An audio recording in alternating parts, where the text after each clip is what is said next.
He watched his clone talking to his wife. His expression grew more and more ferocious because the clone and his wife were getting along so well. He completely believed that the clone was himself. The two were laughing and chatting. Cameron finally couldn't take it anymore. He forcibly cut off the video call. The clone was startled at first, then instinctively got angry. Then the two quarreled fiercely. The clone believed his life and death were determined by Cameron. Cameron believed that the clone could not replace him. Soon they came to blows. The clone knew Cameron was a patient, didn't use any force at all, just verbally unyielding, and mercilessly exposed the truth deep in Cameron's heart.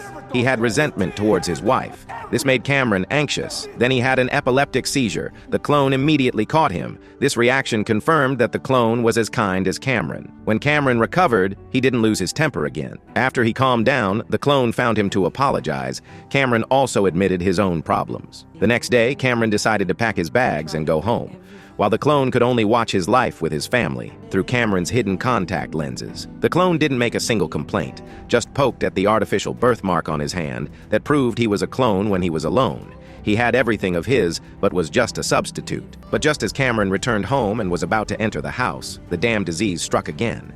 Cameron uncontrollably fainted on the ground. If his wife discovered all this, then all the plans would be in vain. But fortunately, Cameron woke up in time at the critical moment. He struggled to crawl into the car. Cameron's condition worsened again and again in this helpless emotion. He deeply understood. He had completely lost the ability to appear normally in front of his wife and children. He really didn't have much time left. In the end, the clone replaced Cameron. Returned to that warm and loving little home, his wife didn't notice anything unusual, and the real Cameron could only gaze at his out-of-reach family from afar. Through the lens in the clone's eyes, he really couldn't rest assured.